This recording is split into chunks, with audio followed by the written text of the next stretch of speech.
through the hot country. Last long is still unleashed, wait to be sold. Its value is priceless, or not that we all been told.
Hey everybody, welcome to Metal Movies and Brewsky'S Live. I'm your host, Bat Merc, and tonight we're going to be having on a special guest. It's Edwin Azevedo, my buddy Buzz. We're going to be talking about his new anthology, man. It's all of his killer work that he's put together over the past few years into one epic book that you guys do not want to pass up on. So if you guys give a warm welcome to Buzz, I'd appreciate it. How's it going, man? Long time no see. Going on, brother. It's been a minute. Right. What you been up to, man? Oh, burning the candle at both ends, as they say, working all day today, get something to eat, and trying to promote this anthology, trying to get it over the finish line. I think we're like 275 away. So we're close. We got like 37 days, I think, left, something like that. So, yeah, thanks to everybody who's been supporting, everybody who's been retweeting, sharing, all that good stuff. So I appreciate it. Oh yeah, man, hell yeah! And I love the universe that you set up, man, and just have it all into one collected work, plus some new stuff too. A lot of cool projects coming, man. Next 2-3 years, I'm hoping to get like at least 2 projects a year.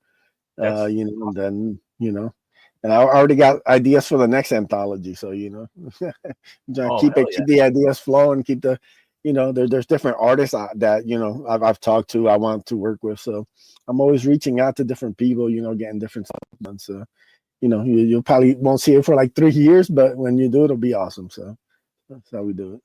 Oh hell yeah, man! Just keeping it going. It's like the main thing. Yeah. I got some. We're gonna get into your campaign here in just a moment. I got some movie news right here. I don't know if you guys heard about it. About the new Rambo. Have you heard anything about that yet? No, not at all. They're doing a prequel to it. Let me show you. And they've already casted him. They already got the new Rambo in there. Who is it? It's gonna be the guy from Black Adam. And his name is let's see here. Let me show you. All right. This is him right here. Noah Centineo. I believe he played the Atom in Black Adam. Decent actor in the movie, but like I haven't seen Black Adam, so I can't comment on his acting chops, but we'll see. Yeah, I actually like Black Adam. I thought it was a pretty cool movie for like just a standalone or whatever. Had some pretty awesome, pretty cool action scenes in it. And then like the Pierce Brosnan character he did a good Dr. Fate. I thought that was pretty dope. But yeah, man, I don't know. I don't like I'm a big fan. I'm a big fan of reboots.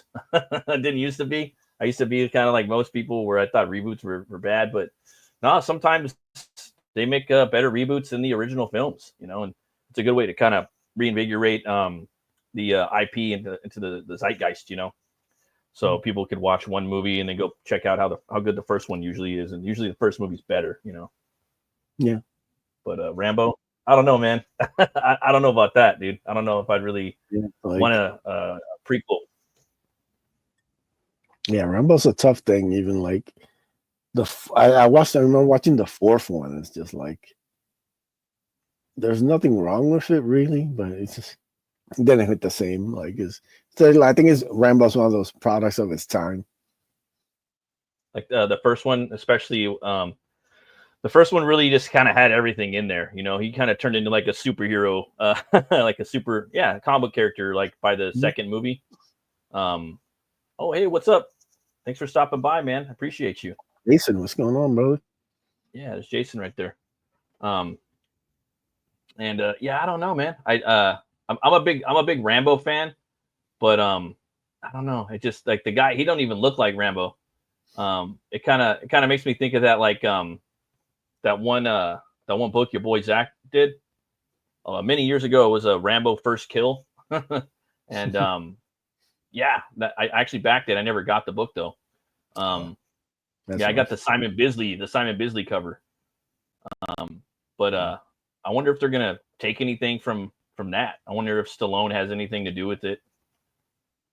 Pretty crazy. Yeah, it'd be interesting. Yeah, right. See if they're gonna move it into there, but I don't know. We'll see what happens with that. There's also some other crazy casting news too. I don't know if you're a big fan of Highlander, if you like the OG Highlander. Love me some Highlander. I was a huge fan of the series.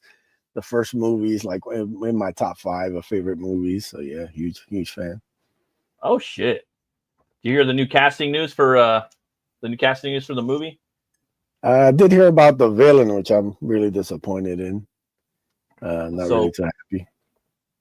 So you did hear about your boy Batista, right? Yeah, Big Dave. Playing yeah. Should I call him Skinny Dave now? You know, I think he's lost all his muscle. Yeah. A little Skinny Dave, right? Skinny Dave, yeah. I know. What the hell, man? What are you doing?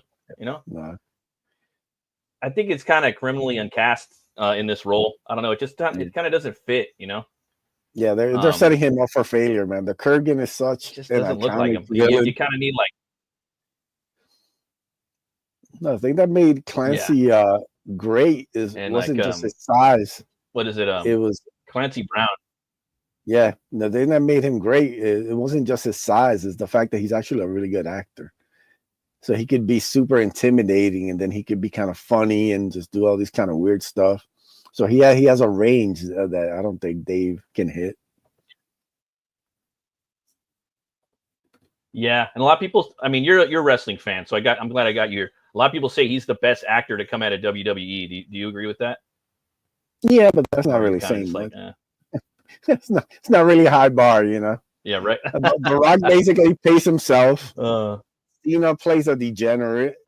You know, who else? Hogan played a nanny. That's true. I mean, like, not like, you know, Macho Man played Bonesaw. Like, what are we talking about here? We're not talking about some great thespians. You know, Triple H played a vampire with a small dog. Like it's not exactly like, you know. Fire too. Yeah. Yeah, it's not a great list here of like talent. So, you know, he's the best of the worst, let's call it. That's pretty.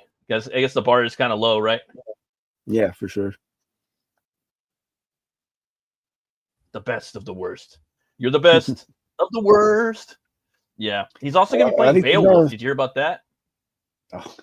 Yeah, he's playing Beowulf whose soul did he sell to get all these roles? What's going on here? That's ridiculous. He doesn't scream Beowulf to me. I think he's like criminally like miscast in Beowulf even more, you know. Kurgan, you could kind of, I don't know. No one knows where the fuck the Kurgan came from, kind of, right? You could kind of, you know, get away with that, but Beowulf, I don't know. It just seems a little miscast to me personally. Yeah, completely. But that's going to be in the movie Grindel. Man. I don't know what's going on in Hollywood, man. I just like, who's greenlighting this stuff? Yeah, you know, where are those executives? You know, shit, right? It's like we gotta get stuff straight, man. I just need to know, like, is Queen doing the soundtrack? Yeah. Yeah, right. Yeah. Is Sean Connery going to be like up in the clouds like Crom, you know, like kind of doing the voiceover? That'd be awesome. Yeah, it'd be funny. I was watching Indiana Jones in the Last Crusade. I've been watching the Indiana Jones movies with my daughter, you know, and just kind of showing them her in those films. And those movies are pretty brutal, but that's always been my favorite. Was that one with Sean Connery, Last Crusade. I really dug that movie. Yeah, I mean, Connery makes everything better. I mean, like you know. Yeah, we got that, and then what's her name from what's the hey, what's up, Tim Olsen? From Doctor Who. Guardians of the Galaxy. Yeah, she was also in Doctor Who. Yeah, I guess she's gonna be in there. She's Scottish though, so it's kind of works out. Yeah, her casting is good. Yeah, it's kind of believable in that sense. I got your campaign right here, guys. We're gonna be going and checking out Edwin's campaign here in a second. I'm pinning that up to the top, so you guys just go to the top of the chat and you guys can look at that. And but you know, I'm definitely gonna be checking those movies out for sure. Yeah. Like I'll be there for Highlander, bro. I think Cavill's perfect for the, you know. I've watched. Yeah, I've watched every terrible Highlander sequel, so I'll watch this one too. Why not? I got into it from the second movie. I was like, this is cool. Like I remember when it came out, I was a kid. I just like seeing the hoverboards and the swords. I was like, yeah, hoverboard swords, that's cool. But when I watched it later, I was like, and then I found out about the first Highlander. I was like, dude, this is fucking metal, bro. Like it's, you know, the series is also great. Yeah, the series is also great for sure. Yeah, it's first I think 4 really good seasons. It kind of falls off in the 5th one, but like really strong, like 70, 80 episodes, whatever it was. Yeah. Damn, I'm gonna have to go back and just kind of peep that out and check it out, dude. And also Christopher Lambert's in the pilot, so you get to see him pass the torch. Yeah, that's proper, right? Yeah, really good fun stuff. Now, you know, be gangster if like they kind of put him in this one somehow, you know, in the movie. I don't know. Maybe if it's like I'd love to have like a cameo somewhere playing like an old an old like villain. Pops, maybe or Pops. You could be Pops. I mean, you could be annoying with it and go the Creed route, which I'll fuck with that. You know what I mean? So you got we got Kurgan Jr.'s Batista. You got a McLeod, the fucking, you know what I mean? Because like some of them are related anyway, you know. Yeah. So it's like that works. Like again, when I was watching Indiana Jones, I was like, why don't they? I think I'd rather them have Shia LaBeouf come in and just play Mutt Williams. He's kind of whack, you know what I mean? But I'd rather it be gangster, you know, like keep it the way it is than to have like new like Chris Pratt come in. I don't know. Yeah, I'd rather him like lean into the greaser aesthetic. He's never picking up his hat. He's always fixing his hair, you know. Yeah.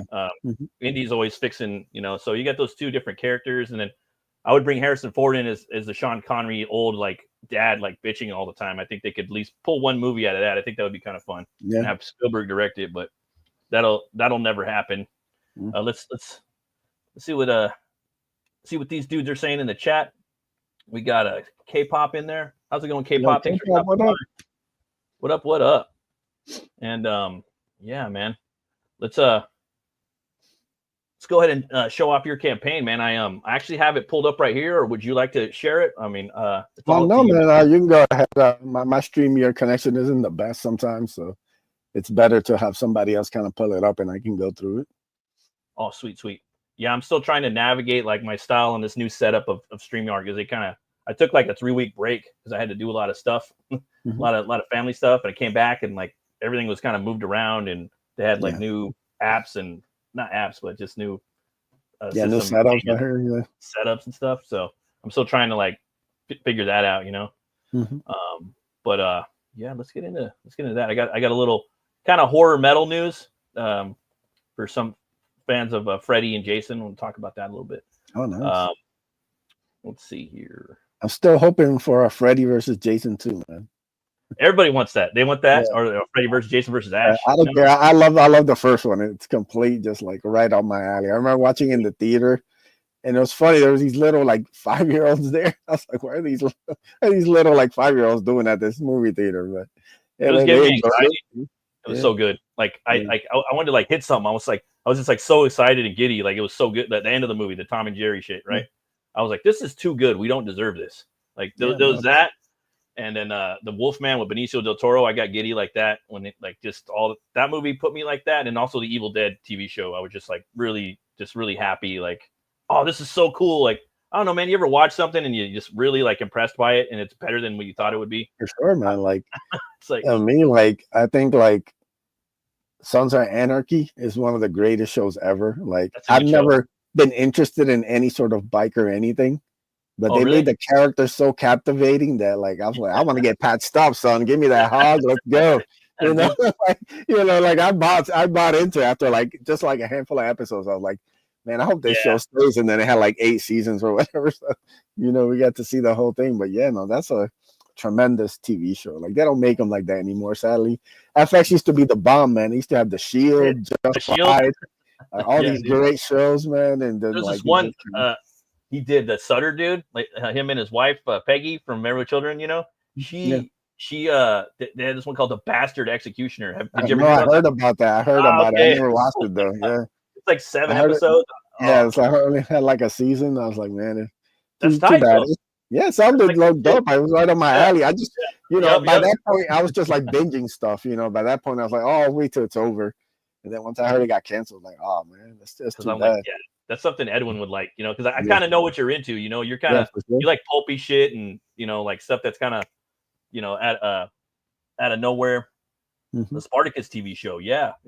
Oh, Spartacus is great. Oh my god, I remember watching that a little bit, like just thinking that beautiful, was cool. bloody, violent, just everything you want on a TV show, man. We shot really good too. Yeah, cinematography tremendous, like around the time of like before 300, I think, right? Probably around the same time, I think. Or maybe, maybe. But yeah, it's a great TV show. I hear there's like another spin-off coming, so we'll see about that. Definitely check that out. And here we go, man. We got the Drawing Aces comic group anthology #1. And is this a trailer you got right here? That's right. You all right if I play the trailer, maybe so we can kind of immerse people into the world of yours a little? All right, let them know what's going on. Show them what's up.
Yeah, that was awesome, man. I really dug that. Pretty epic, Yeah, shout out to Good Stuff for the trailer. He does a great job. Yeah, man. I haven't seen Good Stuff in a minute, man. That guy's awesome. Him and his wife, they're good people. They're great, yeah. You got this awesome cover right here too by The Howl, Alan Alonso. He's one of my favorite artists in the scene right now. Just love his cartoony style, dude. And it's always so like, over the top and thought provoking. He does all kinds of stuff with the quickening. Yeah, no, he's great. I always like having him work on my stuff. So he did a great cover here. And then we also have it in the line art version because I thought it was so like the detail is so good. Like, just captures it great in the line art right there. So clean too. His line, really, he's like a great read, Yeah, he's a big inspiration for me in the scene. I love the way I like seeing the guy work. Sometimes he's on Drawn and Quartered and I get to catch some of that. Man, he's always doing crazy like pieces in like the 2 hours or whatever. I'm always impressed with what he comes up with. Fast. Yeah. And some people, it could take weeks to do what he does in an hour because he's just so good, and he does it traditionally too, the same style. It's mind blowing. You have a bunch of different characters here, man.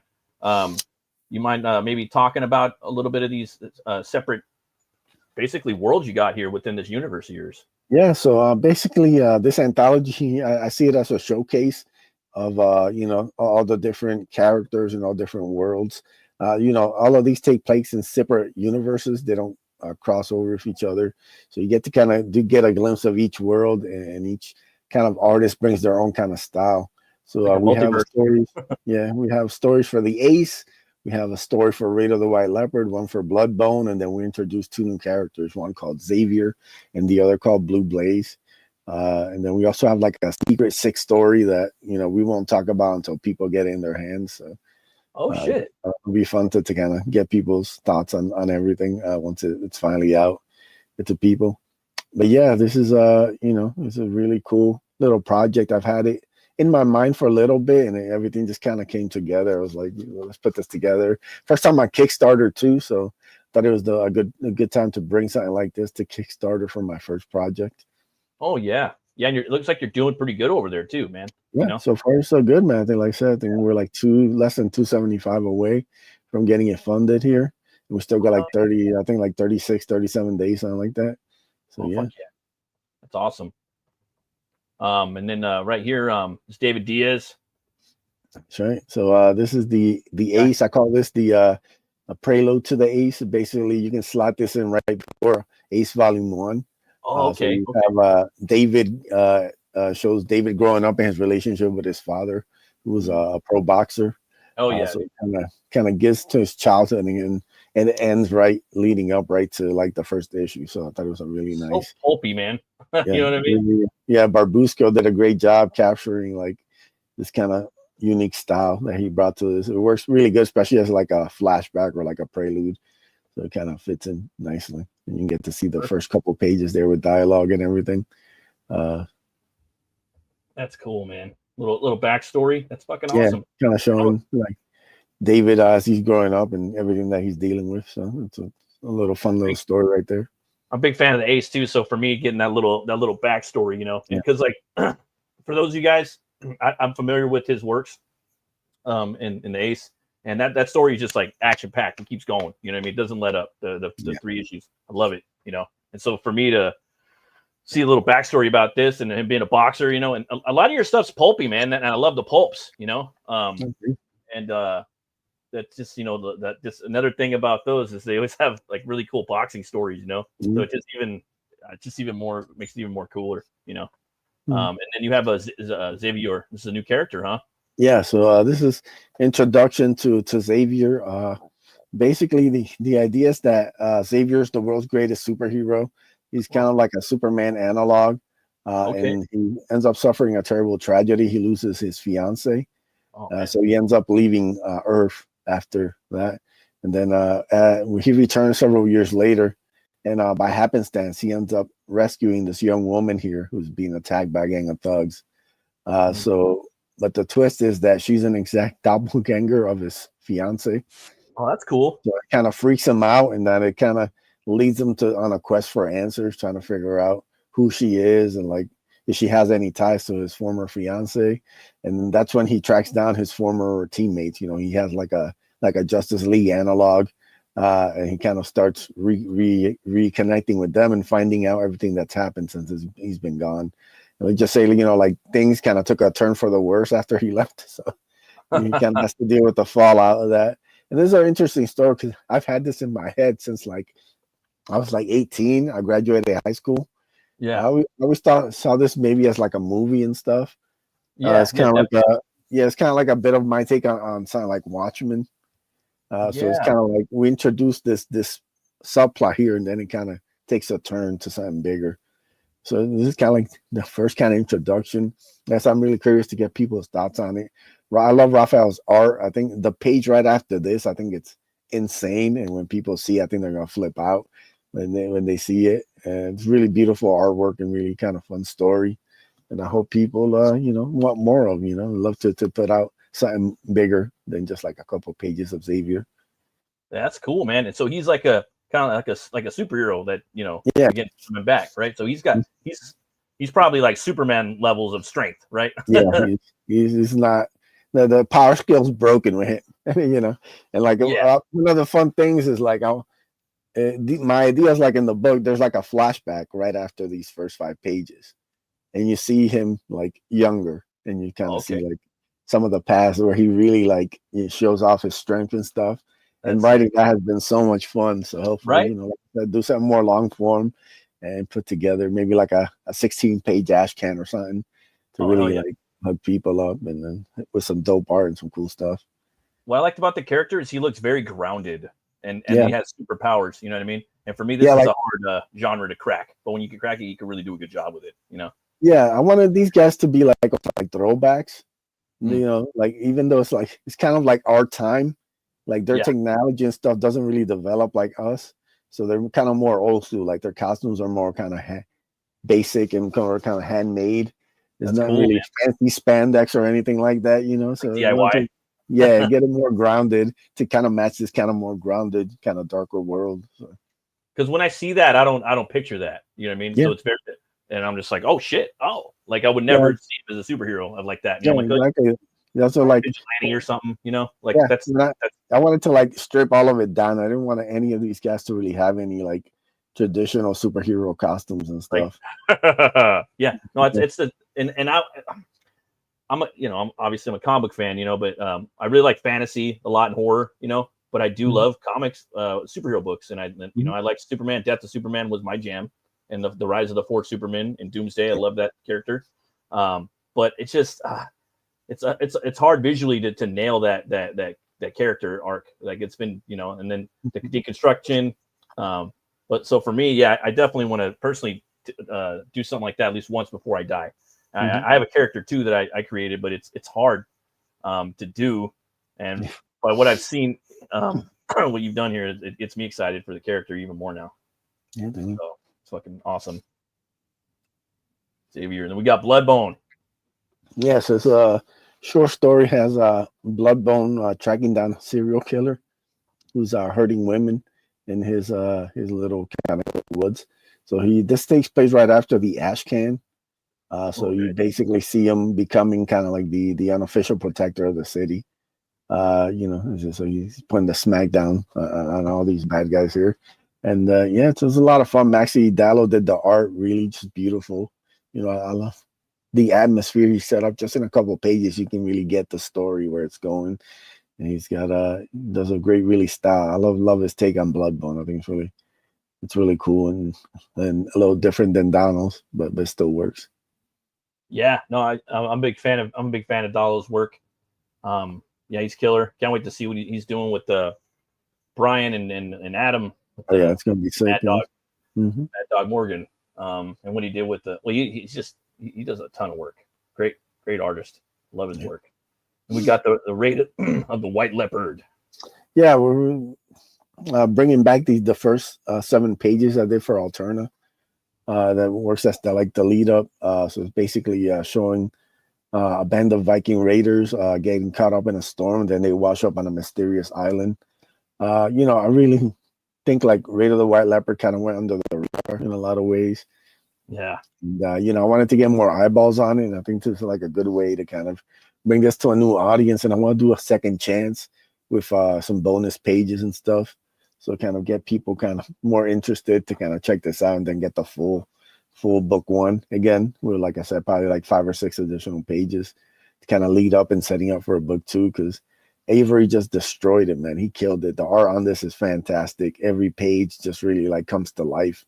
The stuff really, this is something that I've shown to like normies, people who don't even like comic books, and they've been impressed by it, So I really want to get some more eyeballs on this. So this is kind of why I decided to kind of go this route with bringing back the first 7 pages of Raid. Yeah, and it's cool, like the where it leaves you at the end of the story. It's intriguing. Yeah, I want see it's a where beautiful like cliffhanger, and it kind of makes you, oh, I want to know what's next, you know? yeah, because I was just, it leaves you hanging with a bunch of questions, not just one either. Yeah. Awesome setup for what comes up. Yeah, everyone knows Ace. Sure, Ace is brother. the man. Everyone. Oh yeah, exactly. And then right here we got another new one, Blue Blaze. Yeah, Blue Blaze. Me and Joe Ball. This is basically our love letter to Michael Turner, and all the books he used to do. Like me and Joe are big both fans, and like we were bringing this stuff kind of back, kind of bringing that beauty, that romance. So it's kind of completely different. This isn't really have anything to do with superheroes or anything. This is completely like its own thing.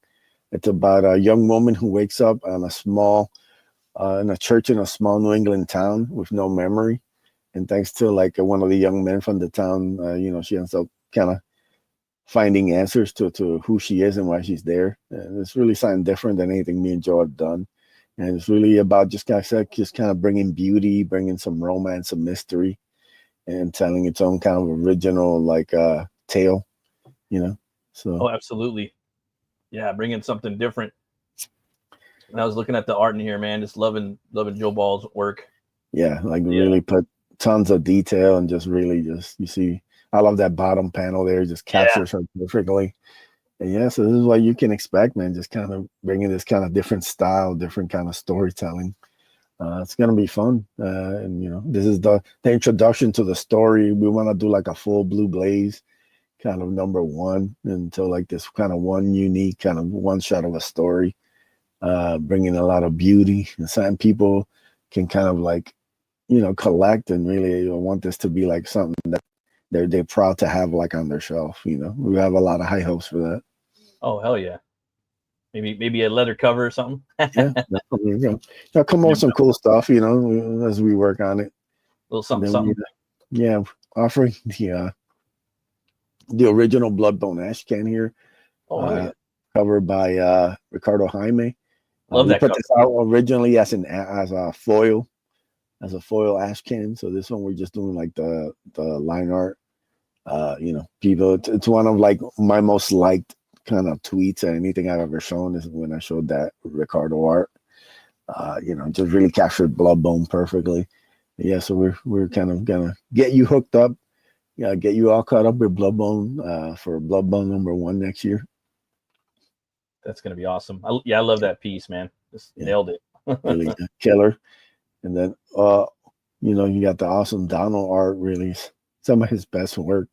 Just really definitely bringing Bloodbone to life and just kind of going crazy. Yeah, and this is kind of like Donald's wheelhouse, so he kind of got to go nuts a little bit. Right. Yeah. I love Donald, like when he's doing his fight sequences, sometimes he'll say the name of the move, the clothesline. Yeah, so it's really, really fun. And just just beautiful art, man. Like I was blown away. As good as Donald is, he doesn't always pick the projects that are really kind of showcase his art. Like I think he should.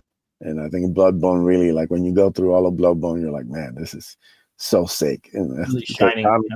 Donald really just captures it perfectly. So I think Bloodbone, and what he did with Jaegerbomb, I really dug that too. I thought that was fun as well. We got the Blue Blaze original artwork too. Yeah, so we got the first 4 pages available. I think one of them sold. I think page 3 sold. So that's good. Yeah, so we got 3 more available, and then this is the a print. We did this originally for the first week backers, but we're extending it to the first 30 days. So anybody who backs for the first 30 days gets this Dan Plago print, colors by Marcos Martins. Awesome colorist, man. Yeah. Hey, what's up, Halder? Beautiful piece of Alga from the Raid of the White Leopard. We'll be showing off more stuff for her in book 2. Looking forward to that. Fun piece, Yeah, I love Plago's work, man. He's another phenom around these parts. Yeah. And then see, we could go over let's go over some of the tiers real quick. To show those off real fast. You guys a little picture of the cover right there, a little bit, and got the tiers right here. That's the featured tiers, the Drawing Aces Comics Group Anthology 1B. Yeah, so you get both versions of the cover right there. So 2 issues for 25, and then takes like 5 shipping. So tried to get shipping down as much as we could for this one. It's US only, so we do have a PDF for anybody who's international. But for this one, we just kind of wanted to keep the cost down. So only like 13 plus 5 shipping, so it's under 20. Like that a lot, man. Been like that a lot lately. A lot of people are just doing the US right now. Doing exactly like the digital for overseas. Yeah. And, I was overseas. I'd just probably do the digital myself. Because I just want the story. Have to measure cost. Yeah. Like I've done international for all my projects, but it's just kind of this one kind of want to pivot away. But yeah, we'll break it back. For like Bloodbone and stuff. I want everybody to catch up on that. So yeah, I'm definitely doing overseas on my next 2 books. And if you got like a buddy in the US, man, you get that bundle right there. You get a cover, he gets a cover, you can hook you up, and everybody wins. So, a little something. Make it easy. It's pretty affordable. So you got the digital right there, $10. It's a great deal. You got the Bloodbone ash can. You guys scoop that one up right there. That's available. $10. You get the physical copy for 13. That's a great deal. Yeah, it's 32 pages. Like I said, 6 stories, and some really dope art for everybody to enjoy. That's awesome. Yeah, man. You got the black and white cover right there, and the Bloodbone ash can bundle and the 2 covers. Yeah, 32 bones. Everything right there, save a couple bucks by getting the bundle. So right there. Some more artwork right here. Yeah, this is the Blue Blaze original art. That's still available there. So I like that page too. I like the city, or like the little street shot and the lightning tower. Rain, all that fun stuff. It's great. That one's cool too. Really like the bottom panel. Nailed it. The face, beautiful eyes. Got that Turner vibe. Like this one right here too. Was that a train, huh? That's pretty badass. Yeah. You see the detail on the wheels Joe put on that. It's insanity. It really is. It's like, this is so cool. I said, every page is just layered, and these are all 11 by 17 thick Bristol. So that's awesome. You're gonna get all the details, all the fun stuff. Might get some Joe Boss sweat and blood on there. Who knows? A little sweat. Yeah, what's on these? That's on these pages, but yeah. And you guys are at 11 right now, 1100. You got 34 backers and 36 days to go. Let's do a little refresh. Oh, still there. We'll check it back at the end. You guys, I got the link for the campaign pinned at the top. So if you guys want to check that out, that'd be awesome. And we'll jump back into this in a few minutes. This campaign looks killer, man. I've read a lot of these stories, and I know what the goods are. So you guys are missing out if you haven't picked it up. I highly recommend you guys go pick it up now. So back it up. Let's see here. I got some Freddy versus Jason news, like we were talking about earlier, man. Oh yeah, here we go. I think with that movie, I think it has the best soundtrack ever. Personally, I remember like Roadrunner Records was a big metal label back in those times, and now now you can actually pick it up. Now you can actually pick it up on vinyl. So cool. This just coming down. I don't know for whoever doesn't collect vinyl, but I know I'm going to start doing it pretty soon. So Freddy vs. Jason slashed into theaters on 23. The Real Gone Music is celebrating with the first ever vinyl pressing of the soundtrack. So it's due out October 10th. It's got Slipknot, Typo Negative, Sepultura, Lamb of God, Killswitch Engage. It's just like every like big metal band that was around back in that time.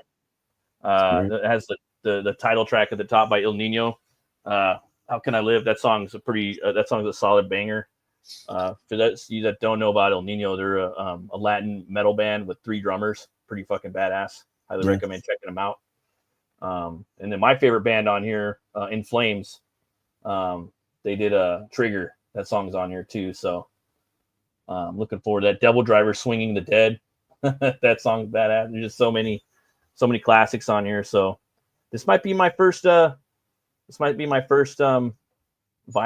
pickup. You know, starting the trend. Huh?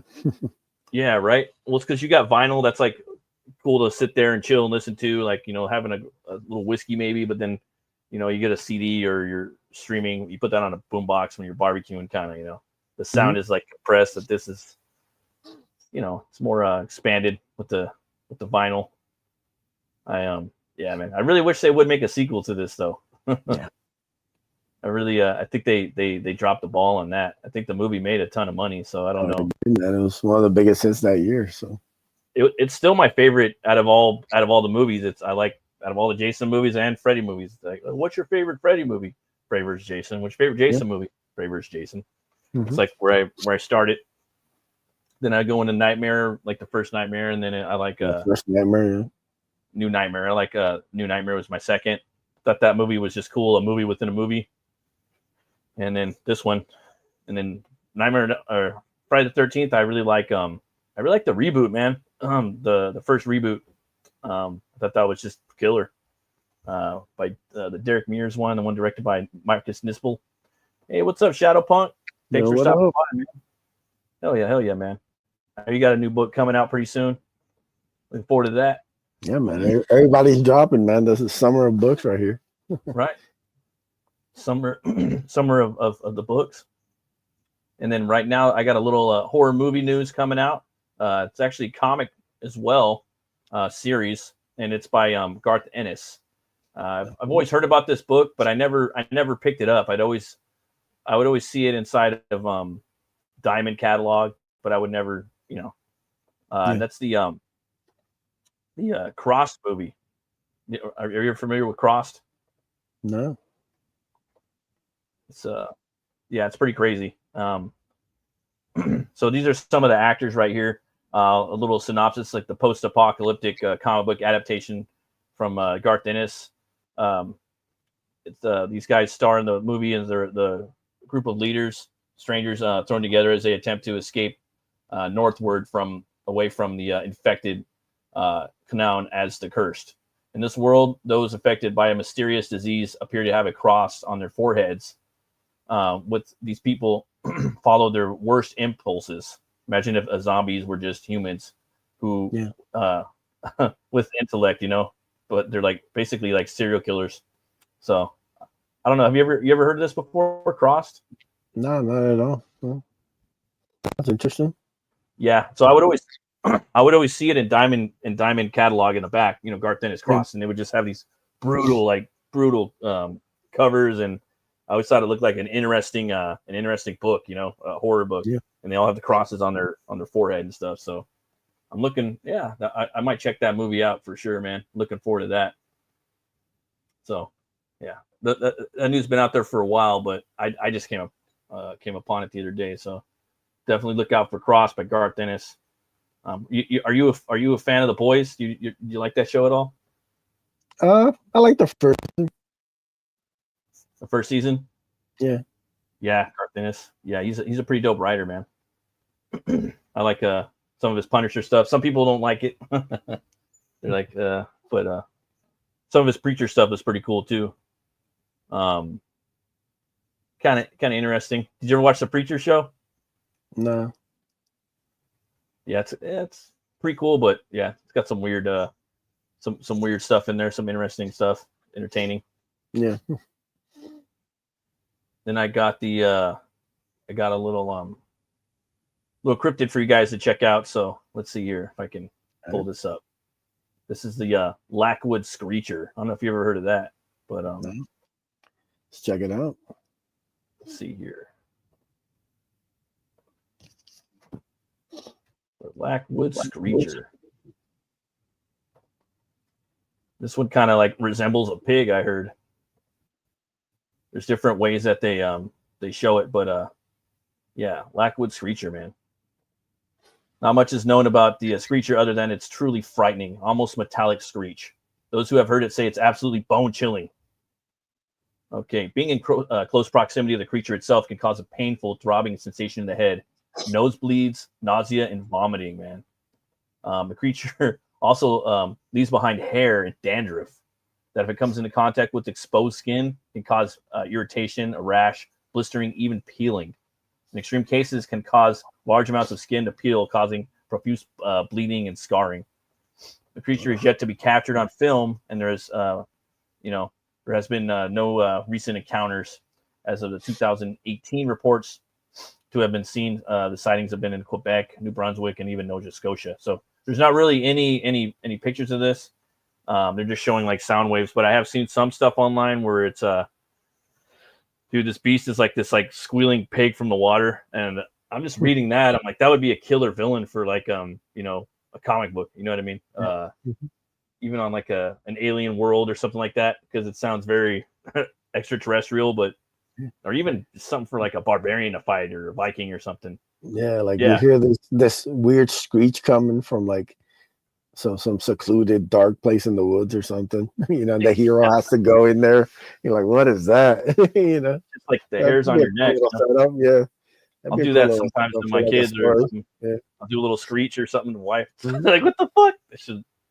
That would be terrifying. But then the whole like, it's almost like it brings plague to you, like it's dander and that did not sound fun at all.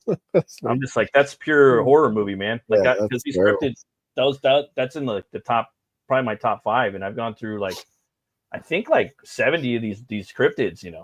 And I mean, like to me, that's an easy like horror movie. Yeah, like somebody runs into like they somehow end up like touching someone like it's blood or something, and then they transform into the creature. It's like The Relic and shit. Yeah, that's super. Did you ever read The Relic or watch The Relic? Yeah, I never read the book, but I like that movie. I like the CGI didn't age well, but I mean that happens in most movies. Like the thing is, like one of my favorite movies ever is Mortal Kombat. Oh, dude, yeah. We know the CGI for Reptile wasn't getting 95. All right, and it's not an issue for us. You can still watch Mortal Kombat now and still think it's the dopest shit ever. Dude, it's like we're not worried about the CGI about it. It's like as long as the rest of the movie grabs you, you can forgive some like weird like pixels and stuff. I was talking to my little brother today. I went to his house. We were having a pool party, and we were talking about the new Mortal Kombat. And I was like, yeah, the new one's the remake was okay, but this new one coming out with Carl Urban looks dope, son. I'm like, that looks like probably gonna kill off that main character, that introduction character, and they're gonna bring in some more cats. But I just didn't really like the design of Scorpion. I don't like the hood. It just kind of. But the one from the Paul W. Anderson one, the OG one, like that Scorpion's like almost perfect.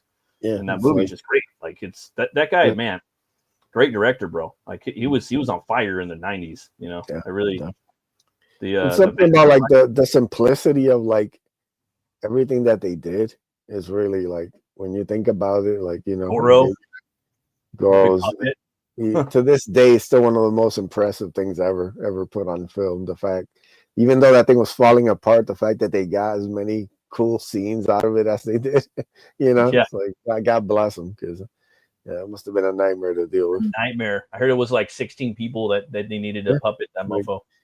Half the time it wouldn't like glitch up, so they only had it for like limited times. They couldn't like really shoot all the scenes they wanted with it.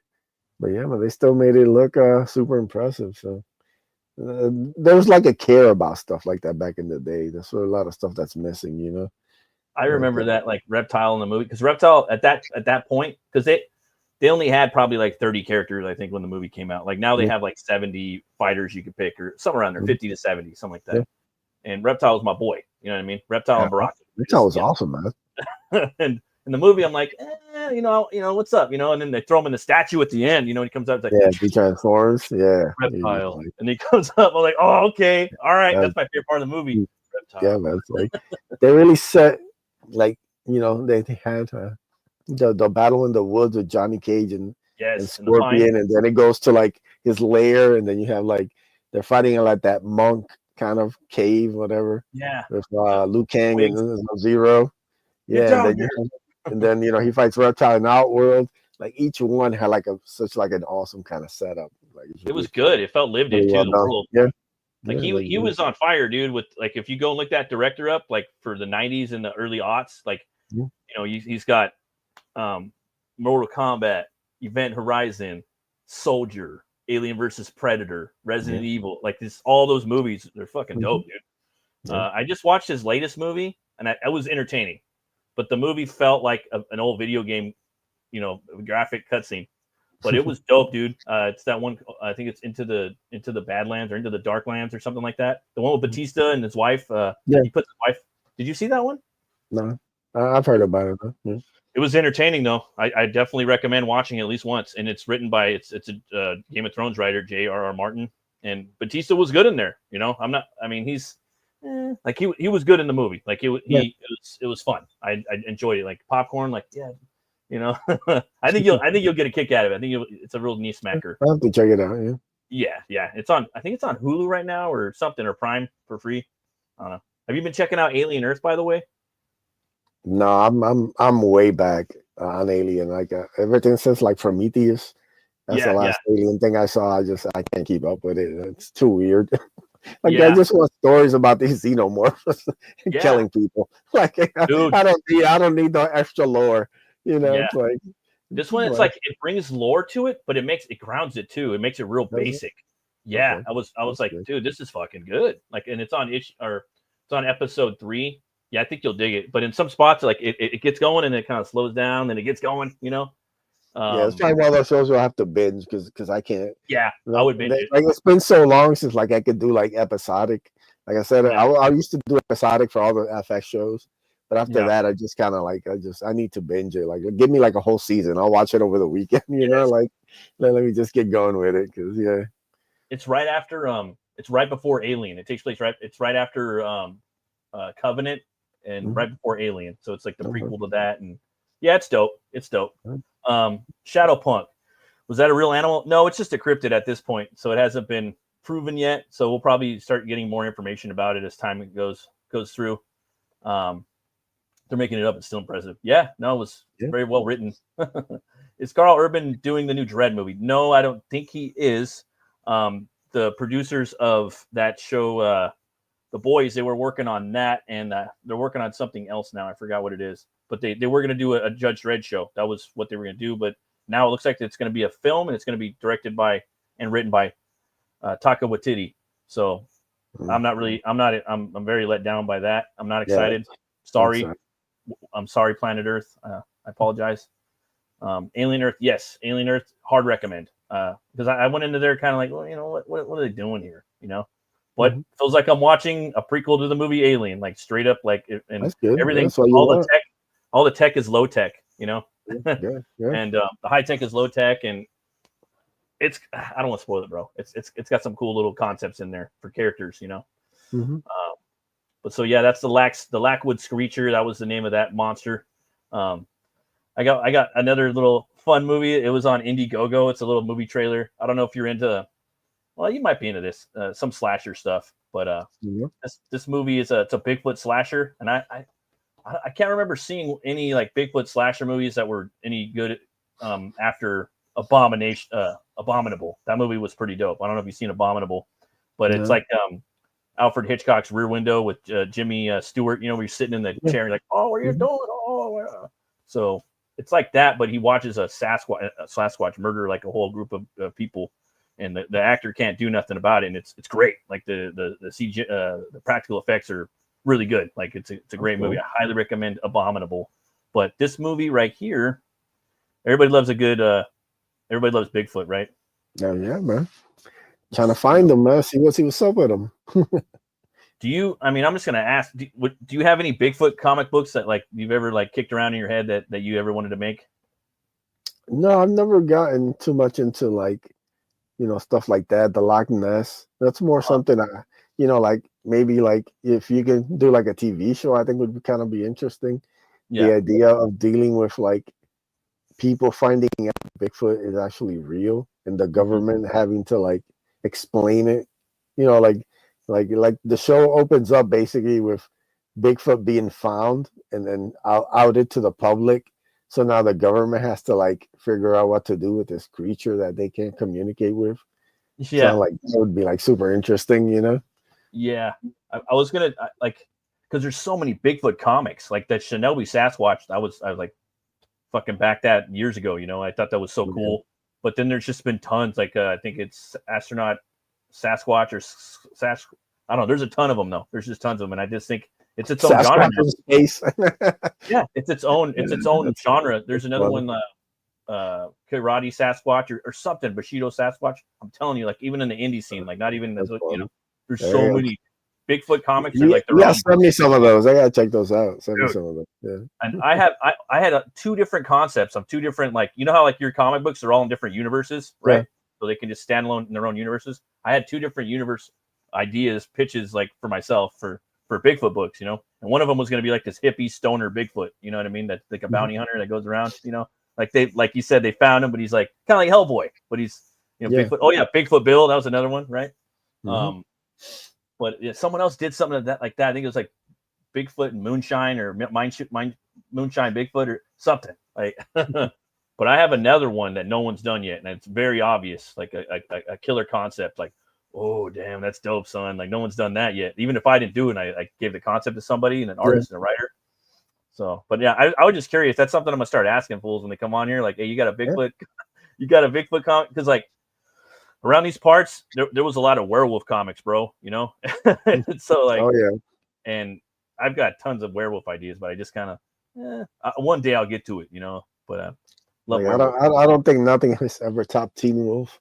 Dude, it really is. It is.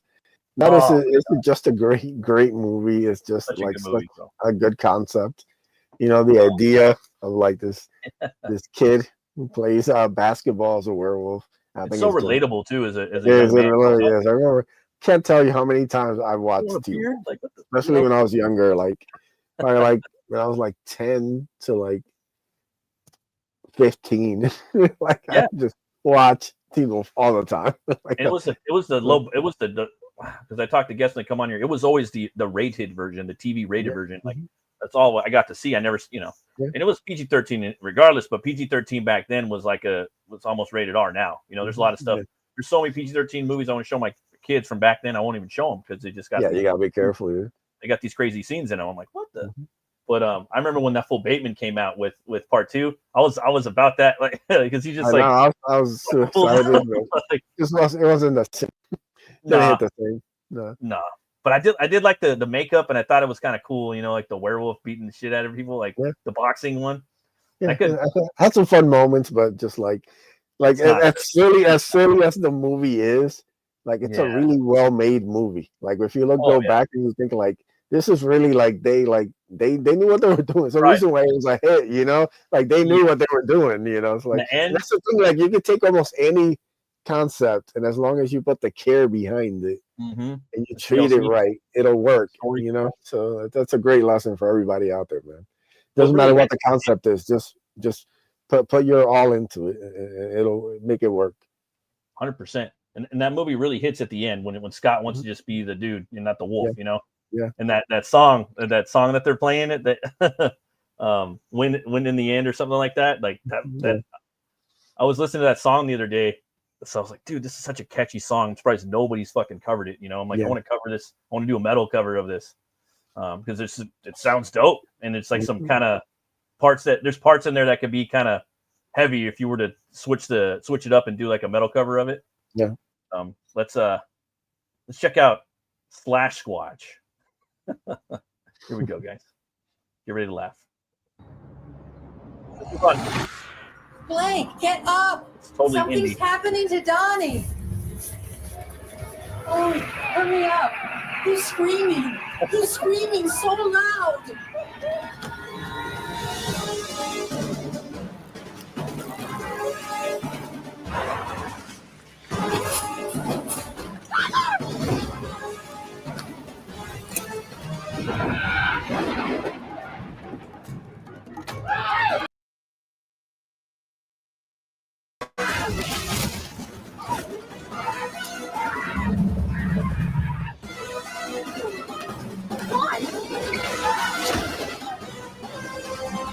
like they put the eyes in there. They look pretty cool. That real quick Yeah. scene, you can see his eyes glowing.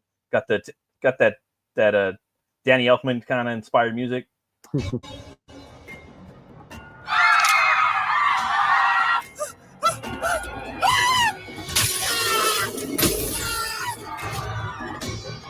Big, dude.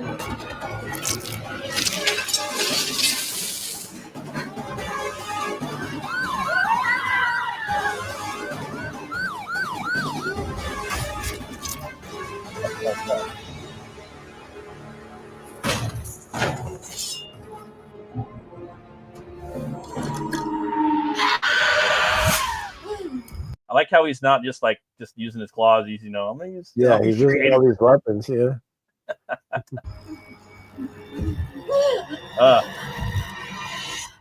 It's fucking Bigfoot!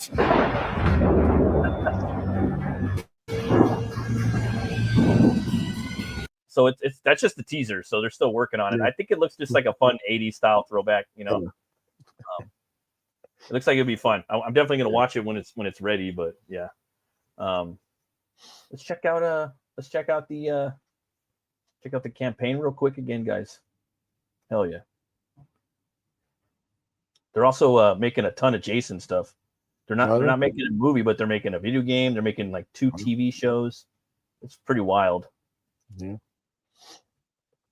Pretty wild the way they do that. Just like tied up with the rights. I think they're calling it like the Jason verse now or something like that. Yeah. Go. And before this, let's see. Right now we're at 34 backers. And you guys go check it out. Yeah, we're still there. We're almost there, guys. Just a few more backers, and we hit our goal over here on Kickstarter. So go check out the anthology of the Ace. Yeah, so be book number 7 that gets funded and in a couple of months sent out to everybody. So help us out.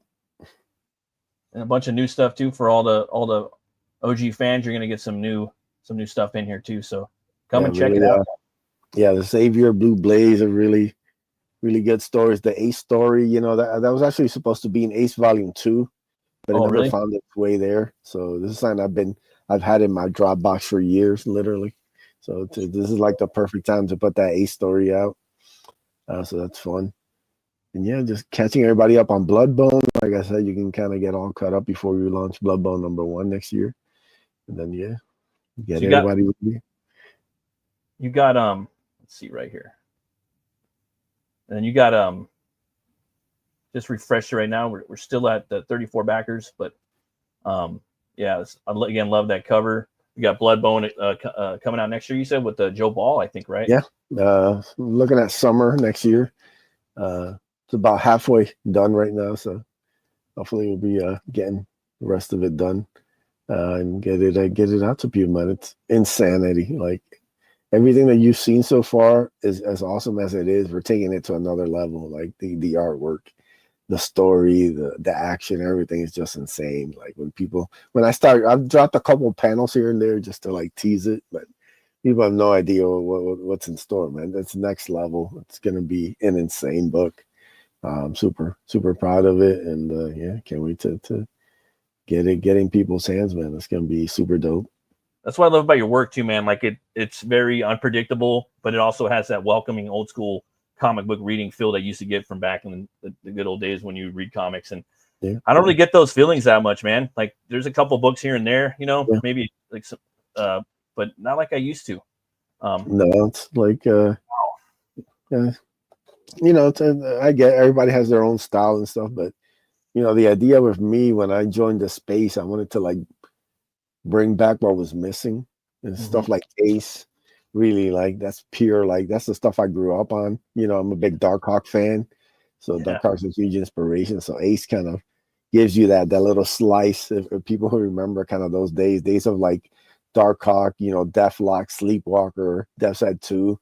All those kind of like B and C characters that came out during the 90s who were awesome and they just never really got the spotlight too much. Ace is kind of a love letter to those kind of stories and stuff, and really just I think each volume has gotten better and better, and I think yeah, we're gonna close it up big for volume 4. I gotta just finish putting the finishing touches on the script. So that's coming too. Okay, I'm looking forward to that as well. It's gonna take a bit. Like I said, I'm still got a couple of things ahead of it, but yeah, definitely want to get a 4th Ace and kind of wrap up that first story arc. That's I sick. just gotta put together the final touches of the script and kind of get it super tightened up. I already have like it already has like an outline of what I want. I just got to kind of mess with it and really kind of nail it down.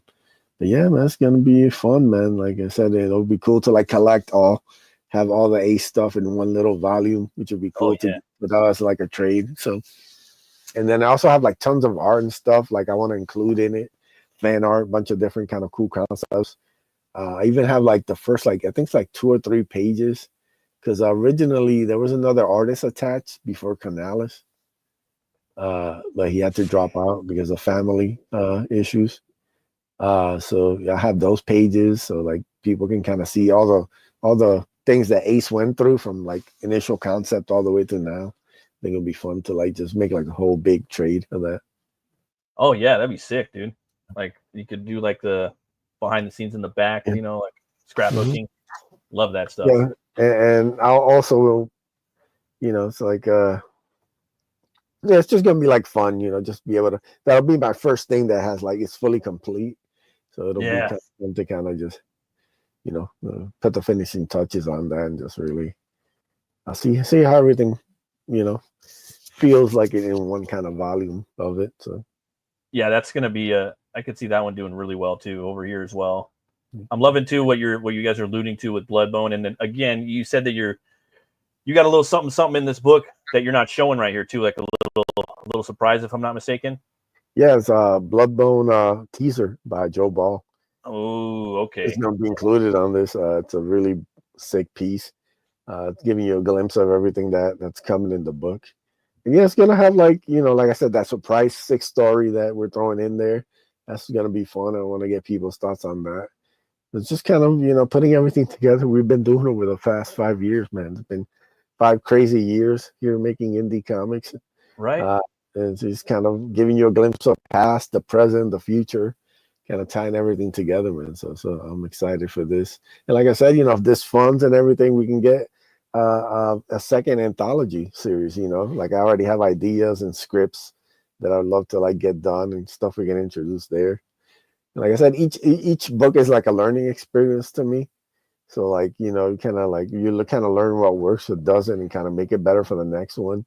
And that's kind of like the process has been. Like you've seen the growth from Ace 1 to Ace 2 to Ace 3, which I think is by far the best looking Ace. It's a beautiful book. I think the story is probably the tightest story for like the full 32 pages. I think it's really kind of, it shows a nice growth from each story, how it kind of flows. I think it reads well together.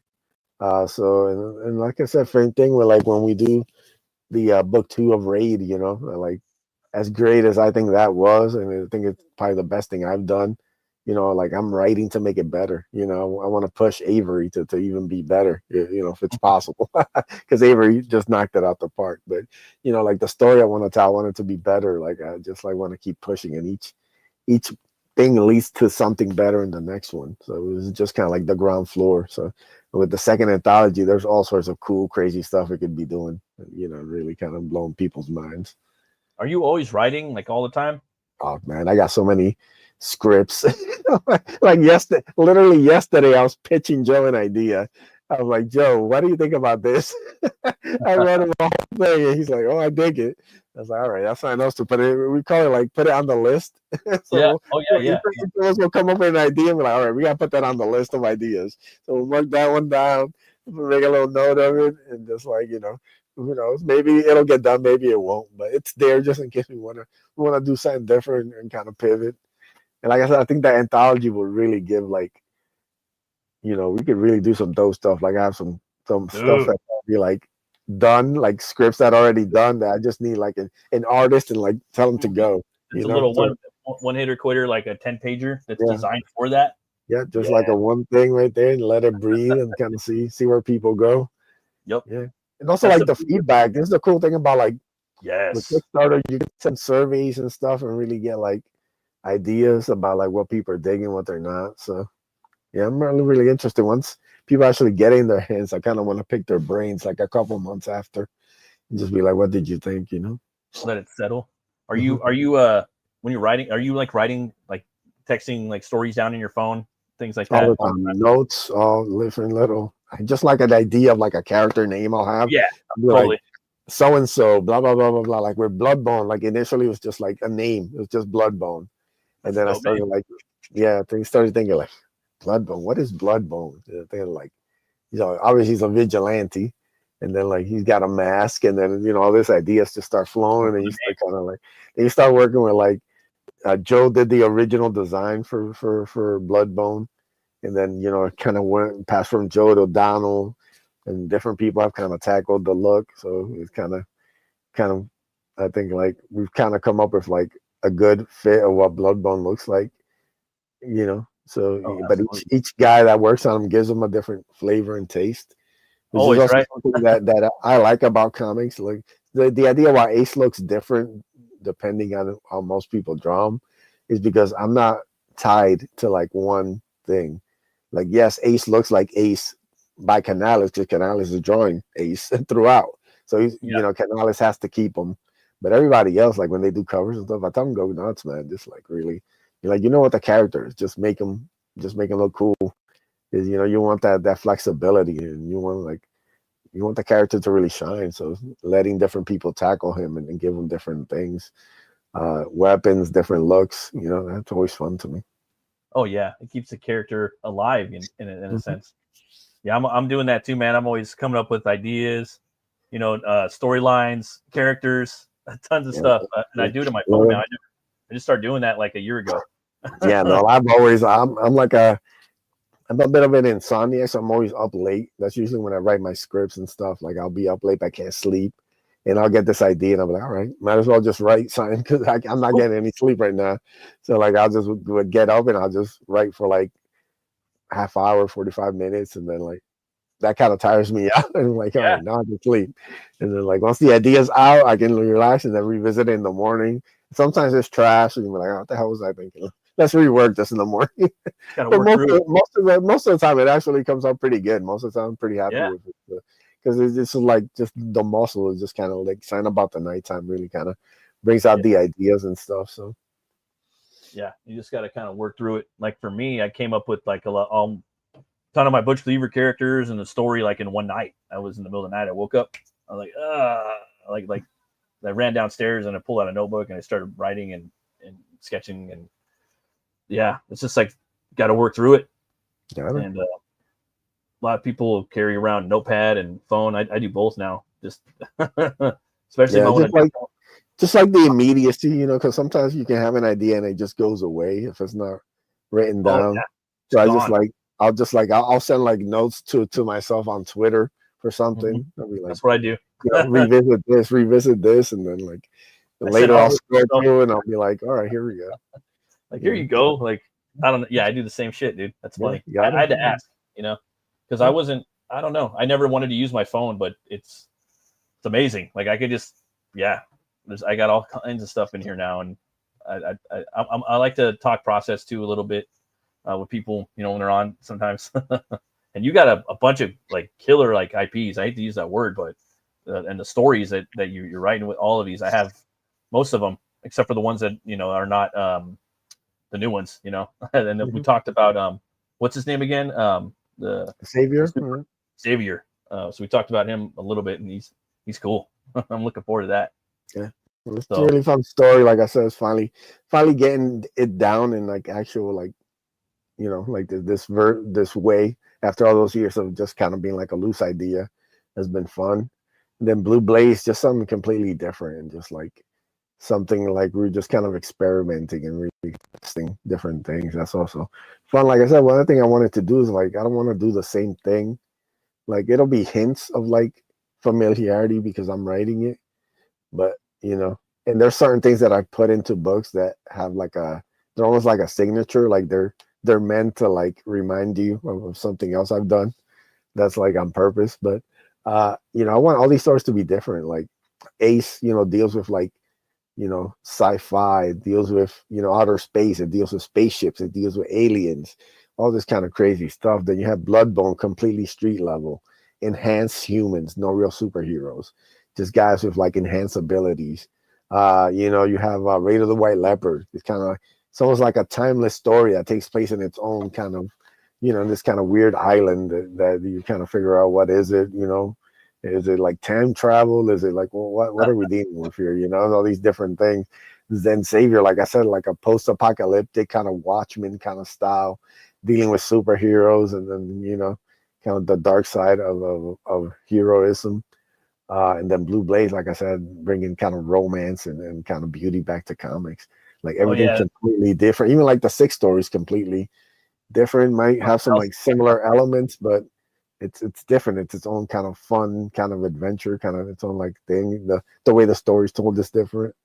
So each artist that I pick is different. Like you're just bringing something like completely different. I always say like you'll find something here that you'll dig, and that's why I kind of like the idea of putting out something like this. And just if you send it, maybe superheroes aren't your thing. You'll dig something like Blue Blaze and Raid of the White Leopard, so like I think there should be at least a couple of things here that people will dig. So I think so too. I mean, from reading them and whatnot, and you're talking about bringing in different artists. You actually have an art contest right now, if I'm not mistaken, right? Oh yeah, Drawn Aces art contest over on Twitter. It goes until September 22nd. You have to submit your piece, open to everybody. The winner gets the back cover of the anthology. So it'll be a nice showcase. You'll get some comps, and winner also gets $125 prize. That's awesome. So, and it's we'll have it straight up vote for the public. I'll have nothing to do with it. I'll just put up whatever pieces in a poll. Let the people decide who wins. We already got like 2 submissions already. One by Skunks and one by Odin. Yeah, those are dope. Yeah, so like I said, open to everybody. Only real rules are no AI, no colors. It's just black and white or gray tones. That's and dope. Then it has to be Drawn Aces character from my universe. So you can choose anybody. You can draw Bloodbone. You can draw one of the Vikings. You can draw Savior. You can draw the chick from Blue Blaze.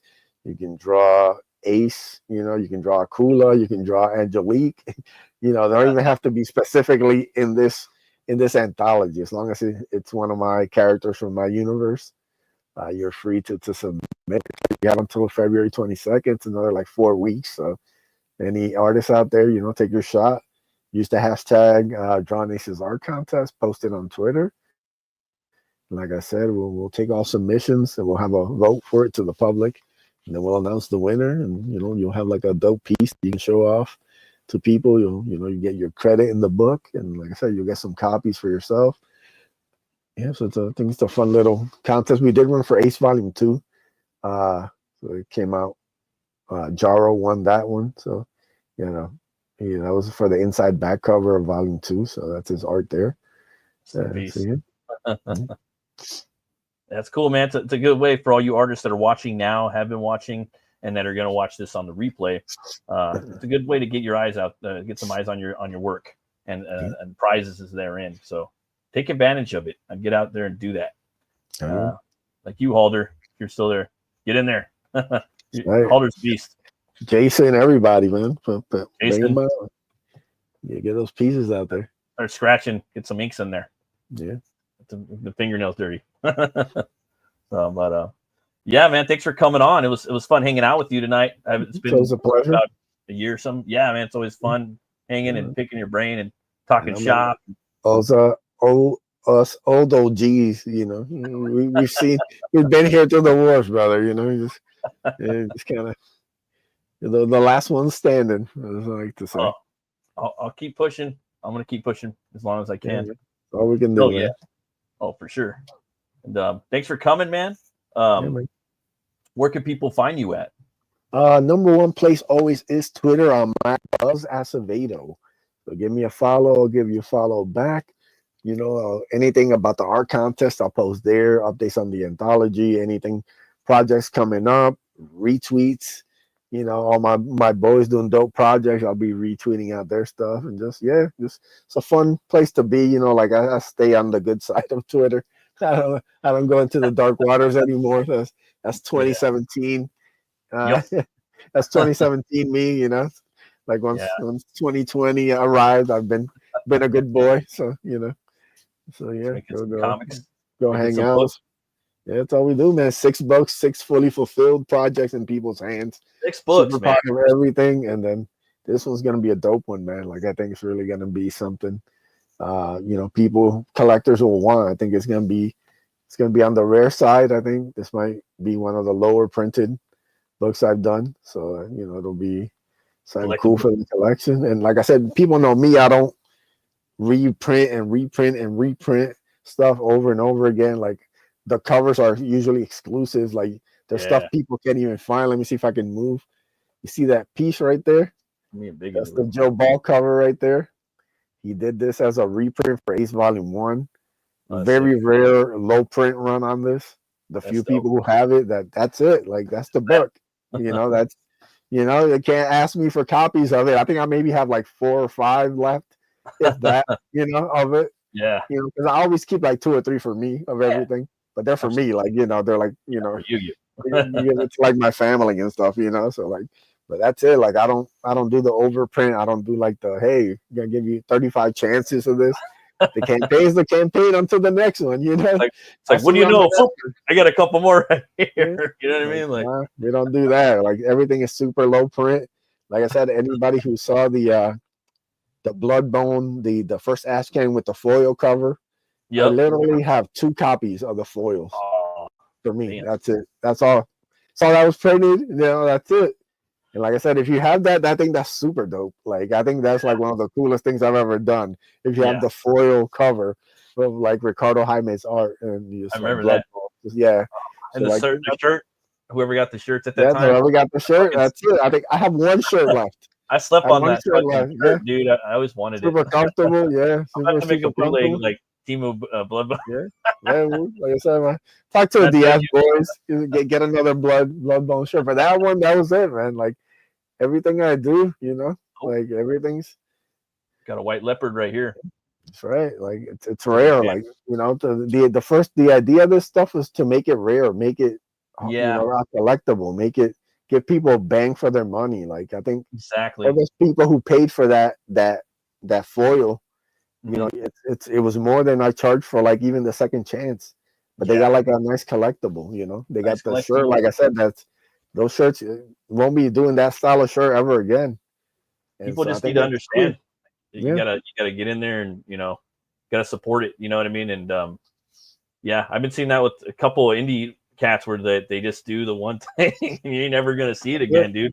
But it's awesome. Like I love that. That's what I want. If I'm back inside, I want stuff that's rare. I want stuff that's like a collectible. I want stuff that I can show off and be like, oh, did you get this? You're like, no. I was like, I did. I jumped on it. You want that exclusive. So it's gonna be like this belongs in a museum. That's right. trying to do something different. So hopefully, people digging, they're happy with. Like I said, it's an affordable book. It's only like gonna be $18 shipped US if you just grab like one of the a copy for a 32-page comic, 6 short stories, some really dope artists, some little surprises here and there, and then like I said, we'll have like stretch goals and stuff. People who back my campaigns knows they always get extra prints, trading cards. I've had different things here and there, stickers. I've had like metal like prints. I've had all sorts. I've had like toys. I've had the plushie, the Akula plushie. Yeah, that shit was badass. So, and like I said, that I have 2. One, my niece beat up and has never let go of, and then one for me. Like so, everything that I do super exclusive, super limited, and I think it's part of the fun, man. Yeah, that's killer. Brian, what up, son? Where you at? What's up, Brian? Oh, you just met us at the end, bro. We're about to shut her down, actually, man. Hour and a half in. Yeah, you missed it, brother. We gotta go. You know we got to go to work pretty soon. I know you got to go to work too, Brian. I gotta go get some food and crash out. Yeah, I know I'm you working got to all go to day work. tomorrow. I know you're grinding 24/7, bro. 24/7, man. I No am, days so is Brian. off, no weekends off. It's funny. It's a running joke on Hardline that, you know, Phil and Brandon always asking, "Oh, what did you do this weekend?" I'm like, "You know what I did this weekend, brother? Same thing I do every weekend. I'm working my ass off so I can have Monday off and stream on the Hardline. That's how I get down." I'll be like working on comics, like in the cut, bro. Like, hey, what are you doing over there? Nothing. Like, I mean, Yeah, I'm like bro. I could be writing, like At drawing. work, I got fucking- so many like stick-it notes at work in the cut, bro. Like, with you like won't even dialogue. Like I'm always I'll have like a page come to me and I'll jot it down. You know, like all sorts of like stuff, man. So it what's doesn't doing stop. over there. Like, Yeah. like you don't even know, dude. No, Like, it's no idea. It's crazy. always grinding comics, dude. Yeah, Always, never ends. No, it's all good, Brian. It's always next time. Yeah, man, it's all love. Yeah. I'll probably be trying to switch up some different times of the show too. I'm thinking about trying to find like an earlier show. I've been doing the live show for like I think 2 years now, so I might start doing a coffee time a little earlier. You know, change it up. So you see, so you can get some different eyes on it. That too, and then because like I'll be waking up at like 3 a.m. tomorrow, or I mean, like kind of I do the show, then I go to bed, and then I wake up. You know, so now I can kind of maybe find another day where I don't have to do that. Yeah. So yes, go back the anthology, everybody, get in there. That's right. Edwin's one of the real ones left in the scene that I could promise For sure. that I could trust. So thanks again for coming on, man. Everybody go follow Buzz on Twitter. He's best guy on there. And thanks again for coming, man. You're always welcome. Anytime you want to come on, just let me know. Any day, anytime. I'm here. Always get together, talk about these books. Yeah, always talking about books and having fun, man. And everybody that's watching the show and not watching, go talk about the art contest. You guys get out there, draw some Bloodbone, draw some Ace, draw some White Leopard. Get in there. And thanks again, everybody, for watching. I really appreciate it. Always remember to be bold, be brave, and roll the bones to know your role. I'll see you guys next time. Have a